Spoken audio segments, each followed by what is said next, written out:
পশ্চিমারা তোমরা জাস্টিস আমাদেরকে শেখাও, ইনসাফ কারে বলে সুশাসন আমাদেরকে তোমরা শেখাও। ওমরে ফারুক রাদিয়াল্লাহু তাআলা ওই বিচারকে তিনি ধর্তব্য মনে করেন নাই। মদিনাতে এনে আবার জনসম্মুখে আবার আশীর্বাদ মেরেছেন। মিশরে ওমরে ফারুক রাদিয়াল্লাহু তাআলা আমর ইবনুল আসকে গভর্নর করে পাঠালেন। সেখানে আমর ইবনুল আসের ছেলে একটা প্রতিযোগিতায় রানার আপ হয়েছে। এক মিশরি সেখানে চ্যাম্পিয়ন হয়েছে। রানার আপ বুঝতে পেরেছেন তো? রানার আপ সেকেন্ড হয়েছে, এক মিশরি হয়েছে চ্যাম্পিয়ন প্রথম। কিন্তু গভর্নরের ছেলে ও জিততে পারে নাই। ও রাগে ওই মিশরির গায়ের মধ্যে কয়েকটা লাঠি দিয়ে বাড়ি মেরেছে। মিশরি যে মদিনাতে ওমরে ফারুকের কাছে বিচার দিলেন, আপনার গভর্নরের ছেলে অন্যায়ভাবে আমার গায়ে হাত তুলেছে। সাইয়েদনা ওমরে ফারুক আবার ফরমান জারি করলেন, আসো মদিনাতে আসো। মিশরীকে ডাকলেন। ওই মিশরের গভর্নর আমর ইবনুল আস রাদিয়াল্লাহু তাআলা আনহুকে ডাকলেন, তার ছেলেকেও ডাকলেন। সবাই বসে রইল। আমর ইবনুল আস রাদিয়াল্লাহু তাআলা আনহু মাথা নিচু করে বসে আছেন, লজ্জায় কাচুমাচু। হায় হায়, আজকে আমার ছেলের কারণে আমিরুল মুমিনিন খলিফাতুল মুসলিমিন ওমরে ফারুকের কাছে আমি জনসম্মুখে লজ্জিত হচ্ছি। সাইয়েদনা ওমরে ফারুক বললেন, এই নাও লাঠি। গভর্নরের ছেলে তোমার মাথার মধ্যে যতগুলো বাড়ি মেরেছে, আজকে জনসম্মুখে তুমি অতগুলা বাড়ি মারো। মিশরি বলে, থাক, আপনি যে ডেকে আনছেন সবার সামনে এটা বলছেন, এতেই আমি খুশি। আল্লাহু আকবার। আপনার মহানুভবতা দেখে আমি খুশি, আর অপমানের দরকার নাই। ওমরে ফারুক বলে, না, খবরদার, এই কথা মিশরি তুমি বলো না, মারো, যতগুলা বাড়ি মেরেছে মারো। বাধ্য হয়ে মিশরি আমর ইবনুল আসের সামনে ওনার কলিজার টুকরা সন্তানের মাথার মধ্যে বাড়ি মারতে আরম্ভ করলেন। ঠিক যতগুলা বাড়ি গভর্নরের ছেলে আমর ইবনুল আসের ছেলে মিশরীর গায়ে মেরেছিল, মাথায় মেরেছিল, মিশরি গুনে গুনে ততটা মারলেন। এই দৃশ্য দেখে ওমরে ফারুক রেগে মেগে আগুন, রাগের চোটে রাগ সামলাতে না পেরে আর নিজেকে সামলাতে না পেরে মিশরীরে বললেন, ছেলেরে মারা শেষ হয়ে গেলে এবার বাবার টাক মাথার মধ্যে কয়েকটা বাড়ি মার। রাগের চোটে, আউট অফ অ্যাঙ্গার, রাগের চোটে যে আমার পাঠানো গভর্নর আমর ইবনুল আস তার ছেলেকে কেন আদব তারবিয়া কেন শিক্ষা দিতে পারে না। ছেলেরে মারা হইলে এবার আমর ইবনুল আসের মাথার মধ্যে দুইটা মারো। এটা রাগে বলেছেন, এটা শাস্তি হিসেবে না। সুবহানাল্লাহ পড়ে। তোমরা আমাদেরকে সুশাসন শিখাও, আমাদেরকে সুশাসন শিখাও। বিশ্বনবী বলেন, আদল এটা যেন তেন বিষয় না, এটা দিয়েই মানবিক সমাজ গড়তে হবে। আল্লাহ তাআলা কিয়ামতের কঠিন ময়দানে, যেদিন স্বামী স্ত্রীকে চিনবে না, স্ত্রী স্বামীকে দেখে পালিয়ে যাবে, বন্ধু বন্ধুরে চিনবে না, পীর সাহেব মুরিদরে চিনবে না, মুরিদ পীর সাহেবরে চিনবে না, দলের কর্মী তার নেতারে চিনবে না, নেতা তার কর্মীরে চিনবে না, বন্ধু বন্ধুরে দেখে পালাবে। এই কঠিন মুহূর্তে সূর্যটা মাথার কাছে চলে আসবে, জমিনটা তামার জমিন হবে, আজকের জমিনের মতো নয়। মানুষ ঘর্মাক্ত, ক্লান্ত, শ্রান্ত মাথার মগজগুলো কানের ছিদ্র আর নাকের ছিদ্র দিয়ে বেয়ে বেয়ে পড়বে। বিশ্বনবী ফরমান, কিয়ামতের ওই কঠিন ময়দানে 7 শ্রেণীর ব্যক্তিকে রব্বুল আলামিন তার আরশের নিচে ছায়া দিবেন। তার মধ্যে প্রথম শ্রেণীর ব্যক্তি হলো ইমামুন আদিল। ইমামুন আদিল, ন্যায়পরায়ণ শাসক, যে ইনসাফের সাথে বিচার করে, যে জাস্টিস সমাজে সার্ভ করে, যে সুশাসন নিশ্চিত করে, ওই ইমামুন আদিল। আদিল শব্দটা বুঝছেন না? ইন্নাল্লাহা ইয়া'মুরু বিল আদল। পাইছেন? আদিল। 7 শ্রেণীর ব্যক্তিকে আল্লাহ তাআলা সুশীতল আরশের নিচে ছায়া দিবেন, যেদিন তার দেয়া ছায়া ছাড়া কোনো ছায়া থাকবে না। এর প্রথম হচ্ছে ইমামুন আদিল, ন্যায়পরায়ণ শাসক। চিল্লায় বলেন সুবহানাল্লাহ। আবার বিশ্বনবী বললেন, ইন্নাল মুকসিতিনা ইনদাল্লাহি আলা মানাবিরা মিন নূর আন ইয়ামিনির রহমান। কিয়ামতের দিন যারা ন্যায়পরায়ণ হিসেবে আল্লাহর সামনে দাঁড়াবে, কিয়ামতের দিন রব্বুল আলামিন তার আরশের ডান দিকে ওই ন্যায়পরায়ণ লোকদের জন্য আরশের ডান দিকে একটা নূরের মিম্বারে তাদেরকে বসার সুযোগ করে দিবে। আল্লাহর আরশের ডান দিকে ন্যায়পরায়ণ লোকদের জন্য আল্লাহ তাআলা নূরের মিম্বার বানাবে। 4টে কেন কথা মনে করেছেন?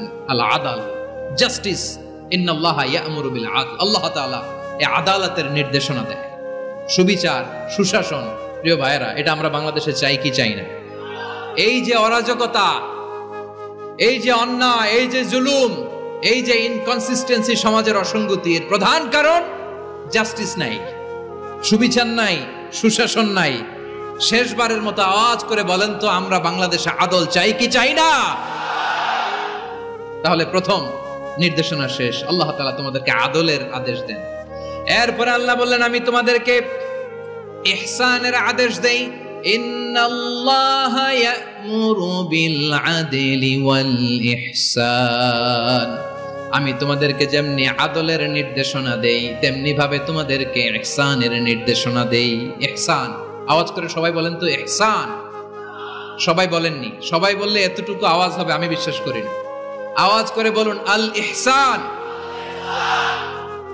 ইহসান মানে কারো প্রতি সফট হার্টেড হওয়া, মহানুভব হওয়া, অনুগ্রহ পরায়ণ হওয়া, অনুগ্রহশীল হওয়া, একে অপরের প্রতি দয়াদ্র হওয়া। একে অপরের প্রতি দয়াদ্র, অনুগ্রহশীল হওয়া ছাড়া মানবিক সমাজ কশিনকালেও গঠন করা সম্ভব না। প্রিয় ভাইয়েরা, সুন্দর আচরণ দিয়ে, ইহসান দিয়ে যা জয় করা যায়, নরম আচরণ দিয়ে যেটা অর্জন করা যায়, কঠোরতা দিয়ে সেটা পারা যায় না। বিষ্ণু ঈসা ইসলাম ইহসান দিয়ে, কোমল আচরণ দিয়ে, তার অনুগ্রহ দিয়ে তিনি অনেক কাফিরের হৃদয়কে জয় করে ফেলেছেন। সাইয়েদনা সুমামা ইবনে উসাল রাদিয়াল্লাহু তাআলা আনহুর কথা মনে পড়ে যায়। তিনি ছিলেন ইয়ামামার বাদশা। মদিনাতে বিশ্বনবীকে হত্যা করার নিয়তে এসেছিলেন, গোপনে গোপনে বিশ্বনবীকে হত্যা করে আবার ইয়ামামাতে তিনি ফিরে যাবেন। কিন্তু কি অবাক করা কাণ্ড, হত্যা করতে পারে নাই, সাহাবাদের হাতে তিনি ধরা পড়ে গেলেন। সাইয়েদনা সুমামা ইবনে উসাল রাদিয়াল্লাহু তাআলা আনহু হত্যার নিয়তে আসলেন, কিন্তু হত্যা করতে পারলেন না। সাহাবারা ওনাকে ধরে ফেললেন, ধরে মসজিদে নববীর পিলারের মধ্যে বেঁধে রাখলেন। সুমামা ইবনে উসাল, সিরাত থেকে শুনুন, সিরাত থেকে শোনাচ্ছি রাদিয়াল্লাহু তাআলা আনহু ইয়ামামার অধিপতি ছিলেন। ইয়ামামা বিশ্বনবীকে হত্যার জন্য আসছেন, ধরা পড়ে গেছেন, এখন মসজিদে নববীতে বেঁধে রাখছে, তার মানে বন্দী। এখন স্ট্যাটাস কি? বন্দী, ক্যাপটিভ। বিষ্ণু ঈসা ইসলাম সাহাবাদেরকে বললেন, তার খোঁজ খবর নিও, সুমামা ইবনে উসালের খোঁজ খবর নিও। সাহাবারা বলেন, ইয়া রাসূলুল্লাহ, আপনাকে হত্যা করতে এসেছে, তার তো কঠিন ক্যাপিটাল পানিশমেন্ট হওয়া দরকার, কঠিন শাস্তি হওয়া দরকার। বিষ্ণু বললেন, না, আমি যেটা জানি তোমরা সেটা জানো না, তোমরা সুমামার সাথে ভালো আচরণ করো। বিশ্বনবী সুমামার কাছে গেলেন।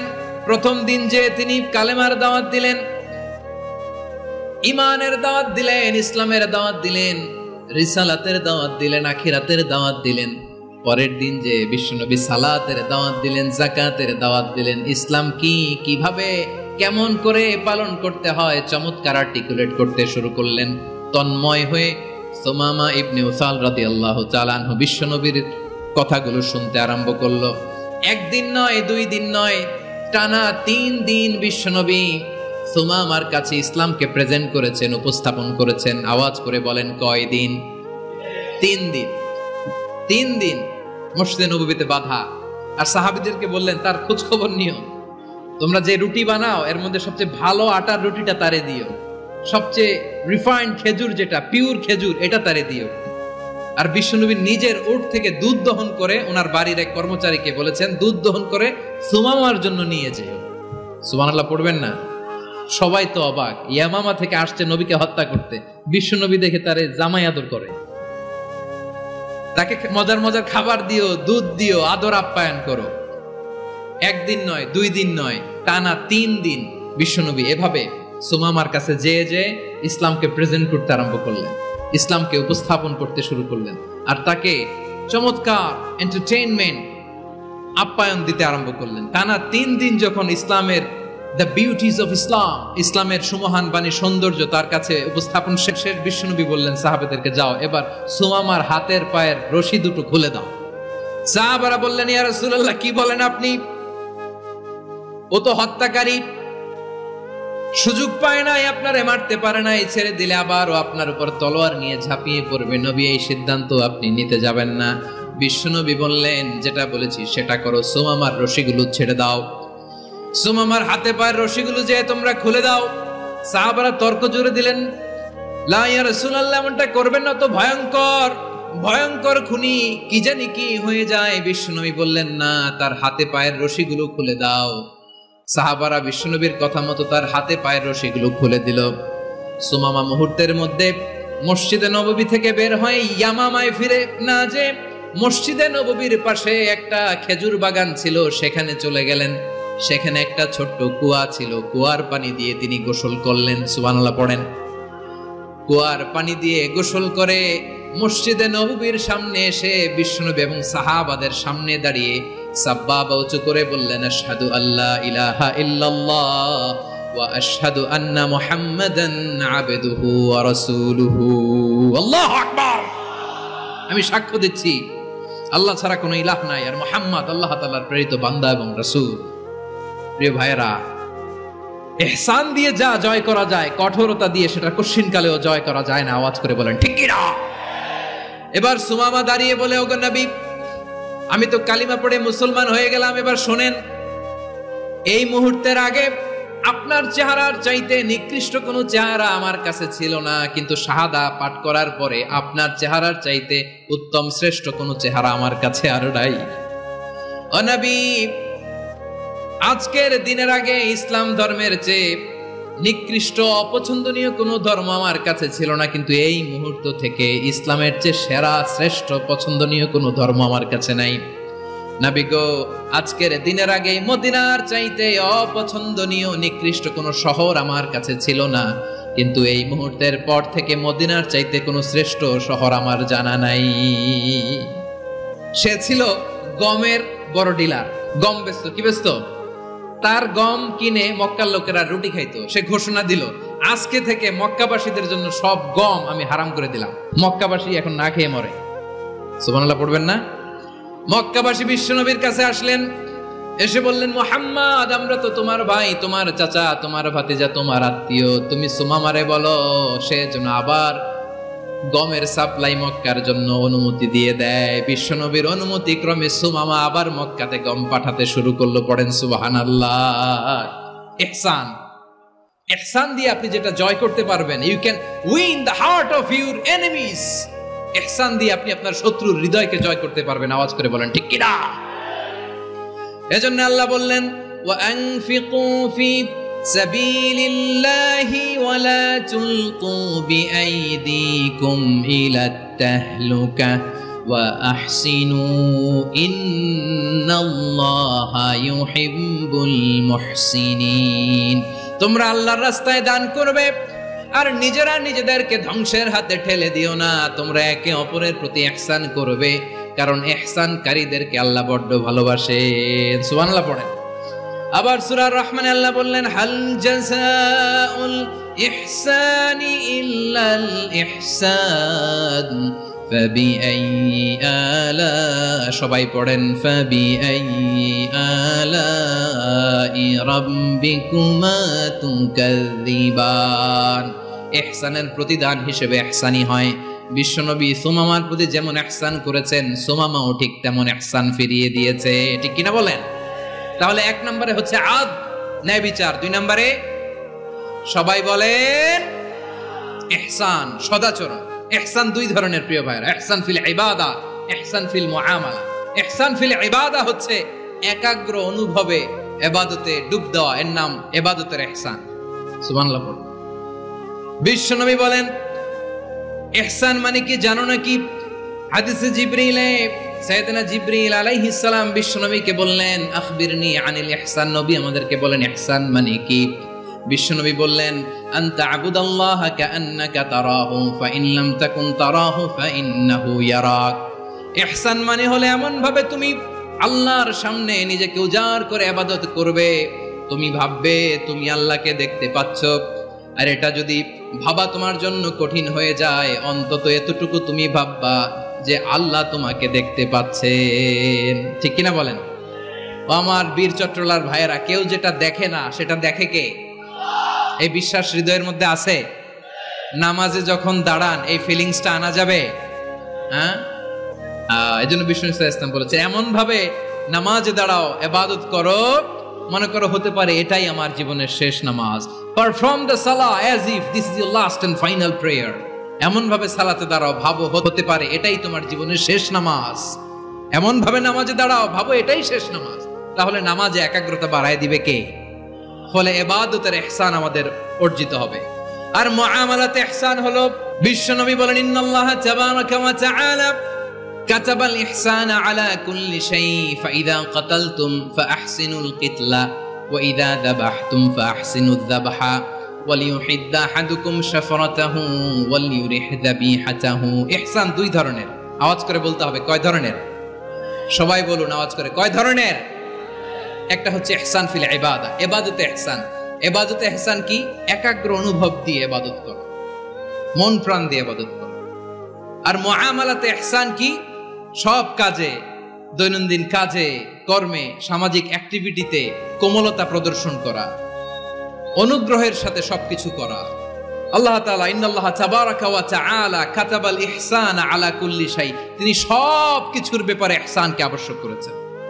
সবকিছু, মুমিনের সব কাজে ইহসানের পরশ থাকবে। ওয়া ইযা কাতালতুম ফাহসিনুল কিতলা। আচ্ছা, কুরবানির দিন আমরা পশুগুলোরে কি করি বলেন সবাই আওয়াজ করে? জবাই। জবাই মানে তো এটার মেরেই ফেলতেছি, একটু পরে তো টুকরো টুকরো করে গোশতগুলো খাবো, এটা তো খাবো, এটা তো মেরেই ফেলবে। বিষ্ণু বলে না, জবাইয়ের মধ্যেও মুমিনের জবের ভেতরেও ইহসানের পরশ থাকা চাই। যখন জবাই করবে প্রাণীটাকে হাত পা টাইট করে বেঁধে নাও, ছুরিটাকে শার্পেন করে নাও, ধারালো করে নাও, যাতে অল্প সময়ে জবাইটা হয়ে যায়, প্রাণীটা যাতে কম কষ্ট পায়। সুবহানাল্লাহ পড়ে। দিস ইজ কল্ড ইহসান। ইহসান আল্লাহ তাআলা যেমনি আদলের আদেশ করেছেন, ন্যায় বিচার, জাস্টিস এনশিওর করতে বলেছেন, সমাজে ইহসানের ব্যবহার, ইহসানের অনুশীলন তিনি করতে বলেছেন। এজন্য